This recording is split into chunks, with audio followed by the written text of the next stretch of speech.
नमस्कार दोस्तों, वेलकम। स्वागत करता हूं एक बार फिर से आप सभी का आरएस जंक्शन पर।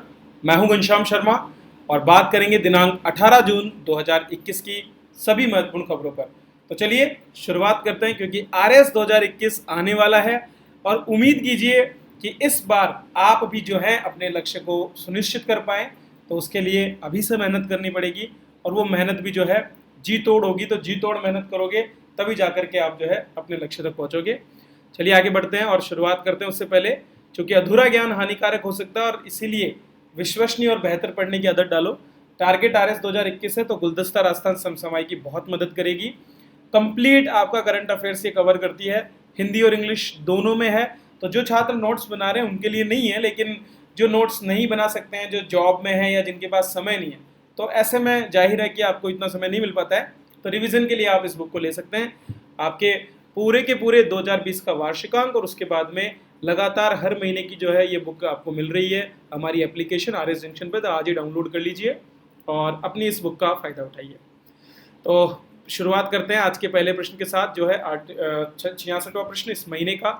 लिमिटेड क्वेश्चन होते हैं लेकिन बहुत इंपॉर्टेंट है, इसलिए मेरा यही प्रयास होता है कि सारे टॉपिक आपके कवर हो जाएं। तो 66वां प्रश्न राजस्थान से जुड़ा प्रश्न है। सूचना प्रौद्योगिकी एवं संचार विभाग, तो हमारा जो डिपार्टमेंट ऑफ इंफॉर्मेशन टेक्नोलॉजी है उसके द्वारा या उसके जो दो प्रोजेक्ट हैं उनको हाल ही में IMC digital technology IT awards 2020 में पुरस्कृत किया गया है। राष्ट्रीय स्तर की ये पुरस्कार है, जिनमें दो पुरस्कार राजस्थान के हाथ लगे हैं। एक तो राजस्थान के राज मास्टर्स प्रोजेक्ट को और दूसरा राजस्थान के ही दस्तावेज सत्यापन और प्रमाणीकरण इंजन प्रोजेक्ट। इन दोनों ही प्रोजेक्ट को जो है यहाँ पर अवार्ड दिया गया है। आइए इन दोनों प्रोजेक्ट को जान लेते हैं, क्योंकि यहाँ से मेंस में भी प्रश्न बनने की उम्मीद बनती है। तो राज मास्टर प्रोजेक्ट को तो मिला है best project in the country with in the end user organisation government. तो गवर्नमेंट कैटेगरी में एंड यूजर ऑर्गेनाइजेशन के लिए जो है राज मास्टर प्रोजेक्ट मिला है इसको। दूसरा है दस्तावेज सत्यापन और प्रमाणीकरण इंजन प्रोजेक्ट को एंड यूजर कैटेगरी गवर्नमेंट, इसमें जो है यहाँ पर पुरस्कार दिया गया है। तो ये दो पुरस्कार हमारे दो प्रोजेक्ट्स को मिले हैं, जैसा कि आप चित्र में देख भी सकते हैं। आईएमसी डिजिटल टेक्नोलॉजी अवार्ड्स का हाल ही में ऑनलाइन वर्चुअल जो है आयोजन किया गया और इसमें गवर्नमेंट ऑफ राजस्थान के DOITC को ये अवार्ड दिए गए हैं। तो राज मास्टर्स प्रोजेक्ट की अगर मैं बात करूं तो ये जो है डेटा के प्रबंधन, जितना भी मास्टर डेटा हमारा होता है, राज मास्टर्स जो है जितने भी हमारे मास्टर डेटा मतलब जो इंपॉर्टेंट डेटा है, जो कि किसी भी हमारी योजना के अंतर्गत जो डेटा संग्रहित करने का काम होता है, उनके प्रबंधन, वितरण और निगरानी के लिए एक रिपोजिटरी डेटा हब है और इसका उपयोग विभिन्न विभागों परियोजनाओं की एप्लीकेशन के लिए किया जाता है। तो एप्लीकेशन जो डेटा सर्वर को यूज करती है वो राज मास्टर्स प्रोजेक्ट के अंतर्गत होता है। ये पोर्टल एक ही स्थान पर संबंधित विभागों के मास्टर डेटा को जोड़ने, अद्यतन करने और हटाने के लिए एक वातावरण प्रदान करता है। आप जानते हो कि हमारे यहाँ पर SSO के माध्यम से जो है विभिन्न प्रकार की सेवाएं दी जाती है। ई मित्र से लेकर के अलग अलग जो विभाग हैं, चाहे वो RPSC हो, चाहे वो कृषि विभाग हो, विद्युत विभाग हो, इसके साथ बहुत से बैंक ये आपस में जुड़े हुए हैं। तो राज मास्टर प्रोजेक्ट इन सभी को डेटा उपलब्ध कराने का काम करता है। मास्टर्स को एक ही स्थान पर प्रबंधित किया जाता है और वेब सेवाओं के माध्यम से जो IT एप्लीकेशन है वो इसको एक्सेस कर सकती हैं। तो कुल मिलाकर के 150 से भी अधिक मास्टर्स डेटा का यह प्रबंधन करता है, जिसमें पंचायती राज, राजस्व विभाग, स्थानीय स्वायत्त शासन विभाग। अब आपने देखा होगा इतनी सारी एप्लीकेशंस आ रही है, चाहे वो हमारे ज़मीन की नकल से जुड़े हुए मामले हो, हमारा पंचायत से जुड़े मामले हो, हर तरह के जो जितने भी मामले हैं उनमें ये राज मास्टर्स प्रोजेक्ट बहुत इंपॉर्टेंट है। इसी के द्वारा डेटा का मैनेजमेंट किया जाता है। दूसरा है दस्तावेज सत्यापन और प्रमाणीकरण इंजन प्रोजेक्ट। ये एक गवर्नमेंट टू गवर्नमेंट श्रेणी का पोर्टल है। मतलब इस पोर्टल पर क्या होता है, जो सरकार के विभाग हैं वो आपस में एक दूसरे को प्रमाणित कर सकते हैं। मतलब मान लीजिए कि आप जो है सिंचाई विभाग में एक सब्सिडी के लिए अप्लाई करते हैं, तो वो आपकी भूमि को राजस्व विभाग से जो है चेक कर सकता है कि वेदर वो जो डॉक्यूमेंट है वो सही है या नहीं है। तो सिस्टम विभाग के डेटाबेस में निर्मित वेब सेवाओं के माध्यम से डेटा के स्रोत के विरुद्ध दस्तावेजों का सत्यापन करता है। 20 प्रकार के दस्तावेज हैं, जिनमें बोनाफाइड, जाति, जन्म, विवाह, मृत्यु, आधार, जनाधार, पैन, DL, RC, मतदाता पहचान, राज बोर्ड, 10वीं और 12वीं की मार्कशीट, ये सारे डॉक्यूमेंट्स एक साथ एक ही जगह पर एक्सेस किए जा सकते हैं और उनको चेक किया जा सकता है वेदर दीज आर फॉल्स और ट्रू। ठीक है, तो इन दोनों का अवार्ड मिला है, याद रखना। अगले प्रश्न की ओर बढ़ते हैं। अंतर्राष्ट्रीय स्तर का प्रश्न, हाल ही में यूनेस्को जो है उसके द्वारा विज्ञान रिपोर्ट 2021 जारी की गई। 2018 में शोधकर्ताओं में 33% महिलाएं थी, ये बिल्कुल सही कथन है इस रिपोर्ट के अनुसार। 80% देशों में आज भी जीडीपी का 1% से भी कम जो है रिसर्च में होता है, ये भी बिल्कुल सही है। और रिपोर्ट का उपशीर्षक है the race against time for smarter development, ये भी सही है। आंसर हो जाएगा इनमें से कोई नहीं, क्योंकि कोई भी जो है ऑप्शन गलत नहीं है। तो 11 जून 2021 को ये रिपोर्ट आई। दरअसल 1993 से ही यूनेस्को द्वारा इस रिपोर्ट को जारी किया जाता है। ये एक 7वां संस्करण इसका है और इसके माध्यम से ये प्रयास किया जाता है कि विभिन्न देशों द्वारा विज्ञान के क्षेत्र में नवाचारों को, रिसर्च को, अनुसंधान को कितना बढ़ावा दिया जा रहा है और वहाँ के जनजीवन को बेहतर करने में इसकी क्या भूमिका है। यूनेस्को की रिपोर्ट का उपशीर्षक है the race against time for smarter development. मतलब चूंकि हमें 2030 तक हमारे एसडीजी गोल्स को प्राप्त करना है, तो ऐसे में हमें आज जो 9 साल बचे हैं उसमें समय के साथ में एक रेस लगानी पड़ रही है कि हम समय से पहले ऐसे नवाचार कर सके, ऐसे रिसर्च कर सके जो हमें इस लक्ष्य की प्राप्ति में मदद करे। तो दोहरी जो हमारी डेवलपमेंट प्रायोरिटीज़ है उसकी तरफ ये इंडिकेट करता है ये उपशीर्षक रखना।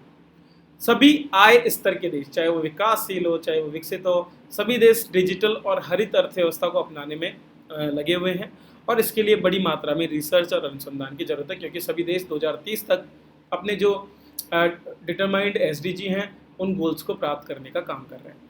विज्ञान के क्षेत्र में वैश्विक शोध की बात करें तो 14 से 18 के बीच में 5 सालों में लगभग 20% की वृद्धि हुई है। 2014 और 2018 के बीच 30 से भी ज़्यादा देशों ने अपना शोध खर्च बढ़ाया है। इसके बावजूद ज़्यादातर देश विदेशी प्रौद्योगिकियों और विशेषज्ञताओं पर निर्भर है। 80% देश अभी भी शोध पर सकल घरेलू उत्पाद का 1% से भी कम खर्च करते हैं। 93% वैश्विक अनुसंधान व्यय G20 देशों द्वारा किया जाता है और ये जो जीडीपी का 1% से कम खर्च करने वाले हैं ना, उनमें भारत भी स्थित है। ठीक है, ये ध्यान रखना है। 2014 और 2018 के बीच वैश्विक अनुसंधान खर्च में चीन जो है उसने 44% की बढ़ोतरी की है, अर्थात अब वो 50% से भी अधिक बजट और खर्च करता है इस पर, अपने वैश्विक अनुसंधान पर। 2018 तक दुनिया की जितने भी शोध कार्य थे उनमें से 1/3 कार्य जो है महिलाओं द्वारा किए जा रहे थे। तो ये भी एक अच्छी बात है और आने वाले समय में इनकी संख्या और भी बढ़ेगी। चलिए अगली रिपोर्ट की ओर बात करते हैं। विश्व दाता सूचकांक हाल ही में जारी किया गया, जो कि दान दाताओं के बारे में समग्र रिपोर्ट देता है। तो भारत को इसमें 14वें स्थान पर रखा गया है। भारत के स्थान में काफ़ी बेहतरीन बढ़ोतरी यहाँ देखी गई है। कोविड-19 महामारी के समय में दुनिया में दान कार्यों के रुझानों का संकेत दिया गया और बहुत बड़ी मात्रा में दान कार्य बढ़े हैं। दुनिया का 14वां स्थान भारत का इसलिए है क्योंकि भारत पिछले 10 वर्षों तक 82वें स्थान पर था, लेकिन अब वो टॉप 20 में आ गया है। इस रिपोर्ट को चैरिटीज़ एंड फाउंडेशन अर्थात CAF द्वारा जारी किया जाता है और इसने इस बार दान और परोपकारी गतिविधियों पर लॉकडाउन का जो प्रभाव पड़ा है, क्योंकि लॉकडाउन की वजह से कई लोगों को जीवन में दिक्कतें आई है और कई लोगों ने दूसरों की मदद भी की है दान के माध्यम से। ऑस्ट्रेलिया और न्यूजीलैंड सबसे टॉप पर हैं। दुनिया के लगभग 3 अरब वयस्क लोगों ने 2020 में किसी न किसी की सहायता की। CF की रिपोर्ट में यह भी बताया गया कि भारत में 2017 और 2019 के बीच दान और परोपकार गतिविधियों में उल्लेखनीय वृद्धि रही है और 2020 में भी इसी तरह से दान दिया गया है। चलिए अगला प्रश्न देखते हैं। हाल ही में जनजातीय मामलों का मंत्रालय जो है उसने एक पोर्टल लॉन्च किया जिसका नाम है आदि प्रशिक्षण पोर्टल। दरअसल आदिवासियों को विभिन्न क्षेत्रों में प्रशिक्षण प्रदान किया जा रहा है ताकि वे अपने हस्त उद्योगों अर्थात कुटीर उद्योगों को और जो वनों से प्राप्त होने वाली उपज है उसको और अधिक प्रसंस्कृत करके तकनीक का प्रयोग करते हुए उन्हें मार्केट में बेहतर दाम प्राप्त करने के लिए तैयार कर सकते हैं और इसीलिए उनको प्रशिक्षण की आवश्यकता है। तो जो हमारा जनजातीय मामलों का मंत्रालय है उसने संयुक्त राष्ट्र विकास कार्यक्रम अर्थात यूनाइटेड नेशंस डेवलपमेंट प्रोग्राम के सहयोग से ये पोर्टल विकसित किया है। दरअसल पूरे देश भर में अलग अलग क्षेत्रों में बहुत सी योजनाएं चलाई जा रही हैं जो आदिवासियों को प्रशिक्षण देती है और ये जो पोर्टल है ये सूचना प्रौद्योगिकी का प्रयोग करके इन कार्यक्रमों तक इन लोगों की पहुंच बनाता है ताकि आदिवासी समुदाय को उनके अधिकार और लाभ मिल सके। निम्नलिखित में से किस एक राज्य में ब्लड दो और वैक्सीनेशन स्लॉट पाओ अभियान शुरू किया है? तो देखो लोगों की ज़रूरत है आज वैक्सीनेशन करवाना और वैक्सीन को जल्दी दिलवाने के उद्देश्य से और इसके साथ साथ इससे जुड़े ब्लड के उद्देश्य को भी पूरा करने का प्रयास किया जा रहा है। दरअसल पश्चिम बंगाल में हाल ही के समय में खून की भारी किल्लत देखी गई है और इसीलिए जो लोग ब्लड नहीं देते हैं उन्हें आगे लाने के लिए एक अभियान चलाया गया है जिसमें ऐसे लोग जो ब्लड डोनेट करेंगे उन्हें कोविड-19 टीकाकरण स्लॉट गारंटी पूर्वक देने की बात कही गई है। खून दो और वैक्सीनेशन स्लॉट पाओ की पहल को जमीन पर उतारने के लिए अर्थात इसको लागू करने के लिए टेक्नो इंडिया दामा अस्पताल ने एक गैर लाभकारी संस्था के साथ करार किया है। ये संस्था लोगों को कैंसर रोगियों के लिए टाटा मेडिकल सेंटर में रक्तदान के लिए प्रोत्साहित करती है। इसके बदले में ब्लड डोनर्स को वैक्सीन स्लॉट का आश्वासन भी दिया जाता है। तो ये एक बेहतरीन प्रोग्राम जिसके माध्यम से न केवल लोगों को टीकाकरण के लिए प्रेरित किया जा रहा है बल्कि इससे ब्लड की भी पूर्ति हो रही है। चलिए आज का अंतिम प्रश्न देख लेते हैं। तो दोस्तों जो चले गए उनको जाने दो, आप अगर अंत तक बने रहें तो अंत तक बने रहो। निम्नलिखित में से किसकी स्मृति में भारतीय जनसंचार संस्थान दिल्ली में पुस्तकालय की स्थापना हुई है?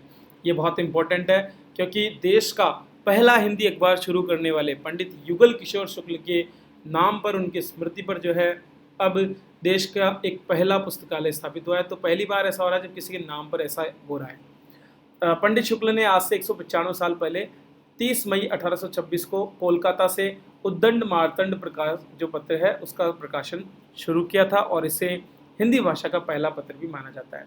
उद्दंड मार्तंड का ध्येय वाक्य था हिंदुस्तानियों के हित के हेतु, और इससे पता चलता है कि भारत की पत्रकारिता का मूल्यबोध उस समय क्या था। 30 मई को चूंकि ये लॉन्च हुआ और इसीलिए पूरे देश में हिंदी पत्रकारिता दिवस के रूप में भी 30 मई को मनाया जाता है। नाम याद रखना, पंडित युगल किशोर शुक्ल और उद्दंड मार्तंड। कहाँ पर? भारतीय जनसंचार संस्थान दिल्ली में। तो ये तो हो गई बात दोस्तों करंट अफेयर्स की। इसके अलावा अगर आप अपनी तैयारी में जुटे हैं तो आप ज्वाइन कर सकते हैं हमारा इंडियन और राजस्थान पॉलिटी पर कोर्स। आरपीएससी आरएस 2021 के लिए बहुत ही बेहतरीन कोर्स है जिसमें बहुत से फैसिलिटीज़ आपको मिलने वाली हैं। प्रीलिम्स और मेंस दोनों के लिए एक साथ इस कोर्स में मैं पढ़ा रहा हूँ। मात्र 699 रुपीज़ में आप इसको परचेज कर सकते हैं हमारी एप्लीकेशन से। आज ही एप्लीकेशन डाउनलोड करें, डिस्क्रिप्शन में दिए गए लिंक से, और अपनी तैयारी को आगे बढ़ाएं। मिलते हैं अगले वीडियो में, तब तक के लिए धन्यवाद।